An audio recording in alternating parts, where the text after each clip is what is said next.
Pilate. Then they all took Jesus to Pilate and began to bring up charges against him. They said, "We found this man undermining our law and order, forbidding taxes to be paid to Caesar, setting himself up as Messiah king." Pilate asked him, "Is this true that you're king of the Jews?" "Those are your words, not mine," Jesus replied. Pilate told the high priests and the accompanying crowd, "I find nothing wrong here. He seems harmless enough to me." But they were vehement. "He's stirring up unrest among the people with his teaching, disturbing the peace everywhere, starting in Galilee and now all through Judea. He's a dangerous man, endangering the peace." When Pilate heard that, he asked, "So, he's a Galilean?" Realizing that he properly came under Herod's jurisdiction, he passed the buck to Herod, who just happened to be in Jerusalem for a few days. Herod was delighted when Jesus showed up. He had wanted for a long time to see him, he'd heard so much about him. He hoped to see him do something spectacular. He peppered him with questions. Jesus didn't answer, not one word. But the high priests and religion scholars were right there, saying their piece, strident and shrill in their accusations. Mightily offended, Herod turned on Jesus. His soldiers joined in, taunting and jeering. Then they dressed him up in an elaborate king costume and sent him back to Pilate. That day Herod and Pilate became thick as thieves. Always before they had kept their distance. Then Pilate called in the high priests, rulers, and the others and said, "You brought this man to me as a disturber of the peace. I examined him in front of all of you and found there was nothing to your charge. And neither did Herod, for he has sent him back here with a clean bill of health. It's clear that he's done nothing wrong, let alone anything deserving death. I'm going to warn him to watch his step and let him go."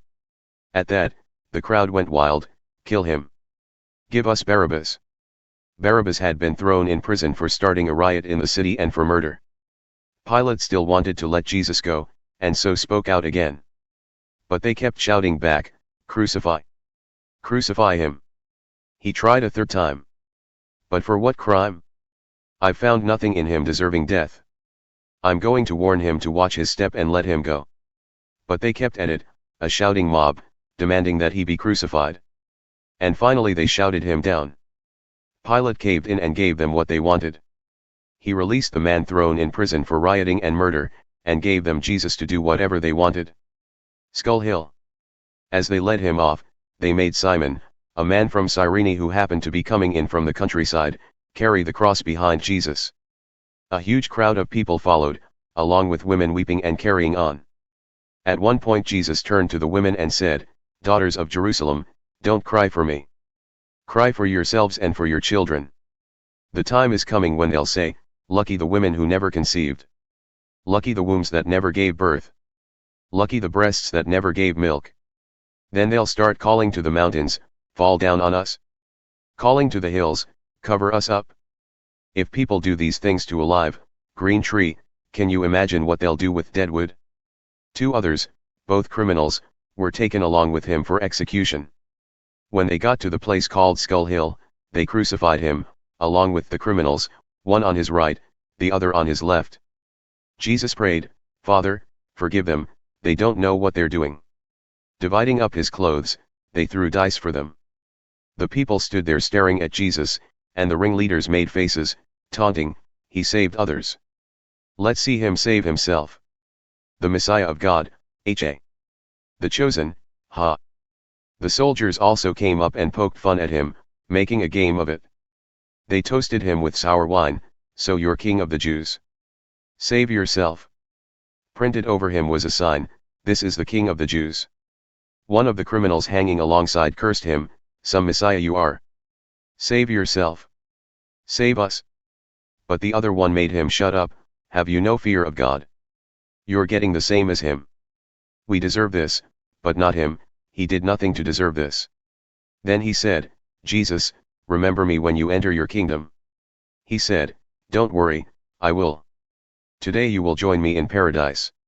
By now it was noon. The whole earth became dark, the darkness lasting 3 hours, a total blackout. The temple curtain split right down the middle. Jesus called loudly, "Father, I place my life in your hands." Then he breathed his last. When the captain there saw what happened, he honored God, this man was innocent. A good man, and innocent. All who had come around as spectators to watch the show, when they saw what actually happened, were overcome with grief and headed home. Those who knew Jesus well, along with the women who had followed him from Galilee, stood at a respectful distance and kept vigil. There was a man by the name of Joseph, a member of the Jewish High Council, a man of good heart and good character. He had not gone along with the plans and actions of the council. His hometown was the Jewish village of Arimathea. He lived in alert expectation of the kingdom of God. He went to Pilate and asked for the body of Jesus. Taking him down, he wrapped him in a linen shroud and placed him in a tomb chiseled into the rock, a tomb never yet used. It was the day before Sabbath, the Sabbath just about to begin. The women who had been companions of Jesus from Galilee followed along. They saw the tomb where Jesus' body was placed. Then they went back to prepare burial spices and perfumes. They rested quietly on the Sabbath, as commanded.